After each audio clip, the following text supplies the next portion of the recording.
Mesdames et messieurs, bonsoir. Bienvenue dans le 19h30. À présent, les titres de ce journal. Dans cette édition, nous irons dans la commune d'Abobo, précisément au quartier Aboboté, où la dégradation du bitume gêne considérablement automobilistes et population. Ailleurs dans le monde, les États-Unis disposaient à augmenter jusqu'à 10 millions de dollars, plus de 6 milliards de francs CFA, la récompense permettant de localiser trois chefs des Chebabs en Somalie. Merci d'être en notre compagnie. Nous vous le disions en titre, le quartier Aboboté dans la commune d'Abobo vit un calvaire du fait de la présence d'un gros trou en plein milieu de la voie. Cette dégradation du bitume occasionne généralement des embouteillages et des accrochages dans ce quartier. Une réelle difficulté pour les usagers de cette voie, mais également pour les populations qui vivent dans cette zone. Notre reporter Abdoulaziz Guira s'est rendu dans ce quartier, suivant son reportage. Ce trou béant au cœur du bitume n'est pas sans gêne pour les usagers de cette voie de la commune d'Abobo. Les automobilistes sont obligés de passer à tour de rôle.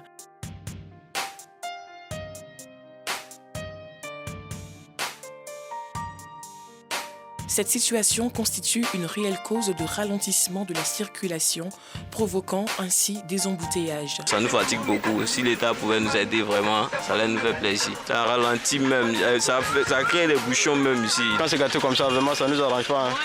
Voilà, parce qu'il y a un gros trou qui est là, donc on est obligé de dévier ça. Oui, ça crée beaucoup d'embouteillages, ça nous fatigue beaucoup. En plus des embouteillages, les usagers de ce tronçon ne sont pas à l'abri des accrochages dus au mauvais état du bitume. Avant-hier, il y a un client qui m'a appelé, oui, à l'église qui est dans le quartier là ici. Il dit, ah, mon petit, viens ramasser mon conduit plaqué, tu as déposé, il y a une menuiserie dans le quartier ici. Donc maintenant, il y a voyé conduit plaqué là. Il y a mon premier voyage même là, il y a un taximan, tellement que les chauffeurs de taxi là, il y a pression derrière et à côté de lui, il a fait des recettes là. Et tu vois un peu, tellement qu'il est en vitesse, il a laissé son côté pour venir me prendre sur mon où il doit passer même mon voie principale. Son voiture là à côté est gâtée. Selon les riverains du quartier Aboboté, cette dégradation de la chaussée aurait été causée par des travaux menés dans le quartier. Ils ont eu à creuser un trou ici pour mettre un tuyau. Voilà. Et quand ils ont fait, ils n'ont pas fermé le trou, il y a une forte pluie. L'eau qui est rentrée a fait descendre le sable qui est sous le goudron. Et ça a enfoncé le goudron. Et à force de passer, quand ils sont venus faire, ils n'ont pas bien fait. Ils ont juste mis les graviers et puis ils sont partis. Et depuis là, ça s'empile, ça s'empile, ça s'empile. À chaque fois qu'il pleut, ils ne sont pas encore revenus. Donc on attend toujours. Il y a des gros tuyaux qu'ils ont creusés. Ils ont creusé un peu partout ici. Et ils ont mis ces gros tuyaux là dans les différents trous qu'ils ont creusés. Et par la suite, ils ont refermé et ils sont partis. Quelques temps après, c'est ce que vous voyez là. Ça s'est ouvert. Les regards sont donc tournés vers les autorités compétentes afin qu'une solution soit trouvée à ce problème. Un reportage commenté par Joël Gossé. Intéressons-nous à présent au diabète, cette maladie chronique qui fait des victimes. Les chiffres le démontrent. En 2015, l'Organisation mondiale de la santé a estimé à 1,6 million le nombre de personnes décédées du diabète. Des chiffres alarmants pour les associations et organisations luttant contre cette pathologie. À l'occasion de la Journée mondiale du diabète qui se tient tous les 14 novembre, l'association Obésité et Diabète de Côte d'Ivoire a organisé la 13e édition de cette journée dans la commune de Cocody en présence de nos reporters Abdoulaziz Guira et Georgette Ido Fofana. Le diabète se présente comme la principale cause de la cécité, de l'insuffisance rénale, de l'accident cardiaque, l'accident vasculaire cérébral et de l'amputation des membres inférieurs. Cette maladie est généralement causée par un taux élevé de sucre dans le sang. Selon l'Organisation mondiale de la santé, le diabète sera la 7e cause de mortalité dans le monde d'ici à 2030. L'OMS estime que 30 à 40 personnes sur 100 avec le diabète ne sont pas diagnostiquées. C'est à juste titre que Fofana se rend à une séance de dépistage gratuit du diabète. La campagne de sensibilisation et de dépistage du diabète a été lancée. Voilà pourquoi je suis là. Lorsque nous sommes arrivés, nous sommes venus nous faire dépister du diabète, du tension. Tout le monde est diabétique sans s'en rendre compte. Donc le fait de se dépister, c'est pour notre propre santé, pour notre suivi, pour pouvoir affronter cette maladie. Comme elle, une multitude de personnes diabétiques et non diabétiques prennent part à cette campagne. Au cours de cette journée, elles reçoivent des lecteurs de glycémie. outil permettant de contrôler le taux de sucre dans le sang. J'ai tenu à être là parce que le diabète, c'est un fléau vraiment qui est mondial. Et nous qui sommes touchés par le diabète, chaque fois qu'il y a une activité concernant le diabète, on se doit d'être là pour apprendre plus sur notre état de santé.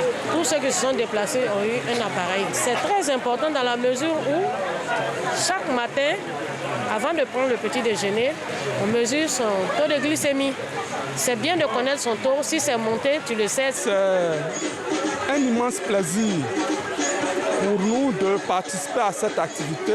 On cherche à dépister le diabète, faire en sorte que les populations, nos parents, sachent reconnaître les signes du diabète pour que, une fois que c'est dépisté et pris en charge tôt, alors la prise en charge fera en sorte qu'on puisse éviter l'apparition de complications et puis espérer vivre longtemps. Cette séance de dépistage gratuit du diabète se fait à l'occasion de la Journée mondiale du diabète.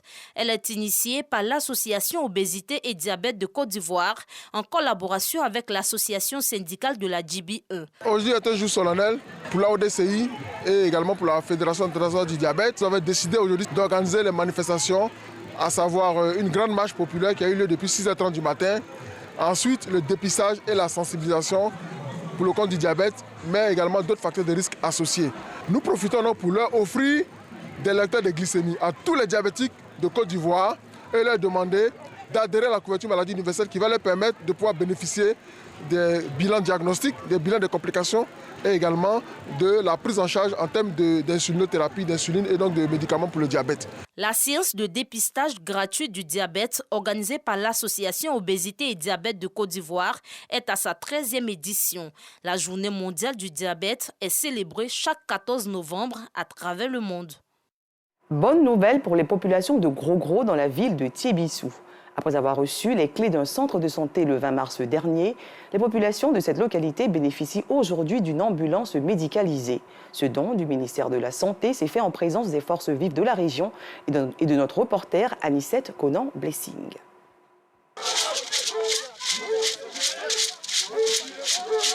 La date du 13 novembre restera à jamais gravée dans la mémoire des populations du village du Gros-Gros, sous-préfecture de Molonou, commune de Tiébissou, dans la région du Bélier. Ils disposent désormais d'une ambulance médicalisée, au grand bonheur du corps médical offert par le ministère de tutelle. La présence d'une ambulance dans un secteur de santé est vraiment primordiale.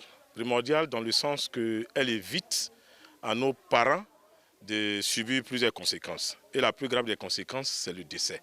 Cette ambulance vient soulager les populations qui ont exprimé toute leur gratitude aux généreux donateurs. Nous sommes dans la joie ce matin. Désormais, on est soulagés.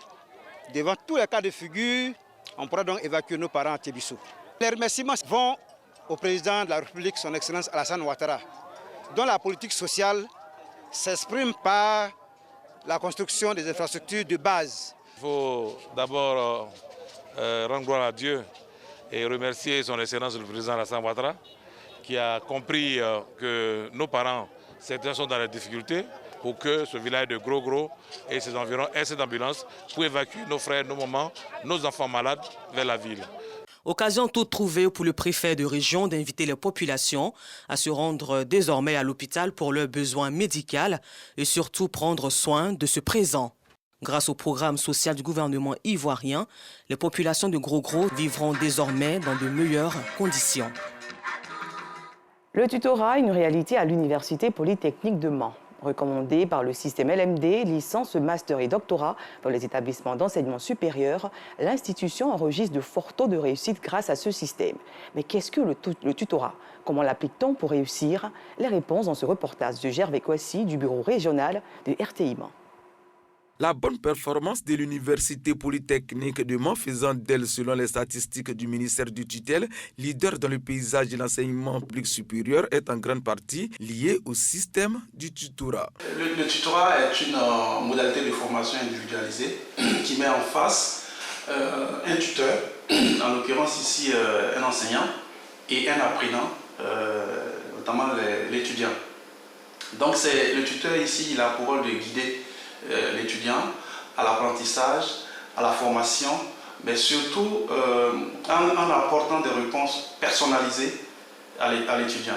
Voilà, donc c'est un outil d'accompagnement. Généralement, les sujets que nous abordons, c'est à la fois des sujets d'ordre académique, donc qui concernent vraiment la vie de l'étudiant à l'université, mais aussi des questions d'ordre social, d'ordre familial, parce qu'on sait bien que l'environnement social, l'environnement familial peut impacter considérablement l'étudiant, notamment en ce qui concerne sa performance académique. Les enseignants sont en phase avec cette vision et consentent des sacrifices pour la réussite de leurs protégés. Ici, le tutorat se fait en fonction du genre. Et donc, moi, j'encadre que les filles. J'avais 10 étudiantes à ma charge et les étudiantes passaient régulièrement me voir pour des échanges. On parle au volet pédagogique. Donc, tu demandes à l'étudiant qu'est-ce qu'elle rencontre comme difficulté quand elle fait les cours, qu'est-ce qu'elle fait. Et tu lui donnes des techniques aussi pour pouvoir prendre des prises de notes, pour pouvoir faire son résumé et pour l'aider à avancer. Au-delà de ça, il y a d'autres problèmes. Des fois même, elles ont des soucis. Ça ne va pas côté finance. Elles viennent te voir. Ah madame, c'est un peu compliqué ce mois, tout. Les parents n'ont pas pu envoyer, parce qu'elles sont loin des parents. Les parents n'ont pas pu envoyer de l'argent. Mais quand même tu regardes le fléau qui mine le monde, si tu ne fais rien, ces filles risquent de se retrouver dans le vagabondage, c'est sûr, ou souvent même laisser tomber les études. Donc, en tant qu'une grande sœur, tu veux les venir en aide. J'ai 10 jeunes sous ma responsabilité, donc ils viennent d'arriver à l'université. Donc la prise en main est faite par moi, donc je les suis sur le plan académique. Donc j'essaie de leur expliquer les cours là où ils ont des difficultés. J'essaie de les confier aussi aux autres collègues qui sont de la université où ils rencontrent des difficultés. Mais également, comme des psychologues, comme tout enseignant, on essaie d'évaluer les enfants et de les aider sur des questions qui pourraient perturber leur cursus normal. Sans le système du tutorat, plusieurs étudiants se seraient désistés ou auraient eu une année académique tumultueuse. Quand on fait un cours, nous approchons certains professeurs, nous expliquent le cours que nous ne comprenons pas. Nous avons des difficultés financières souvent. Nous approchons les tutorats ou bien les professeurs et puis nous aident souvent financièrement.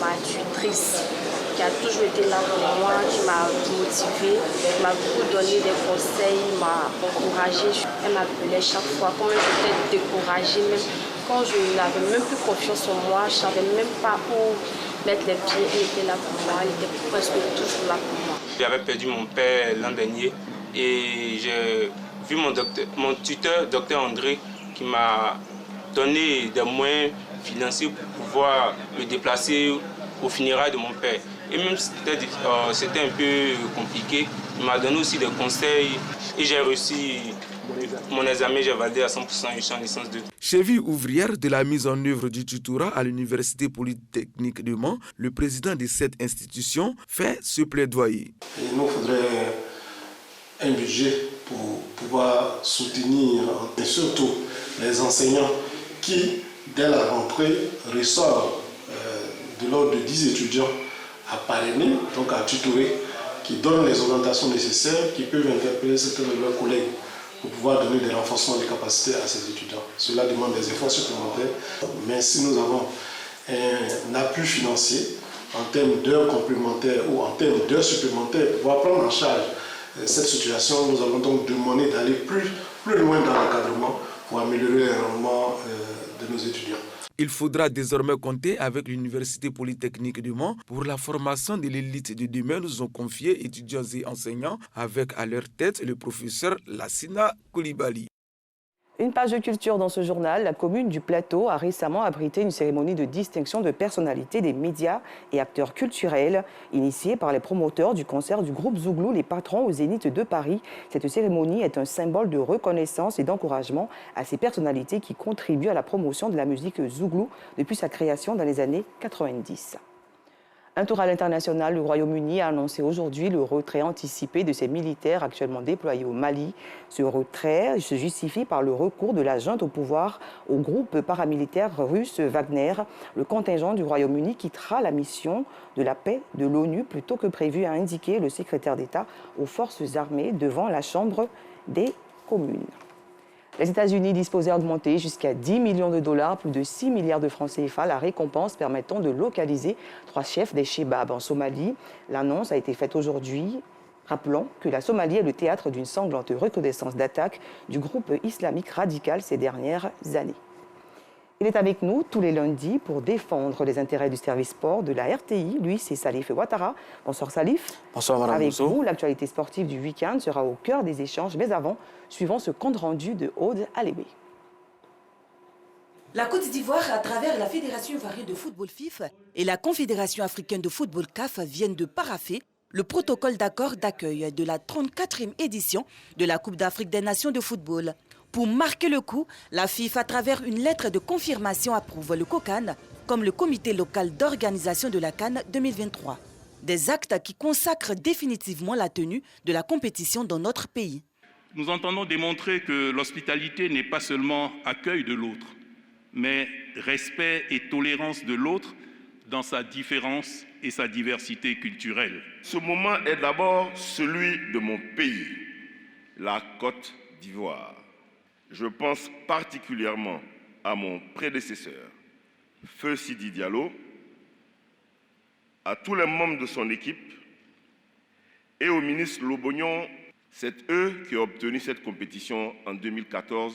Il faut leur rendre justice. 40 ans après la première organisation qui s'est déroulée en 1984, la Côte d'Ivoire va accueillir à nouveau toute l'Afrique pour le plus prestigieux événement sportif.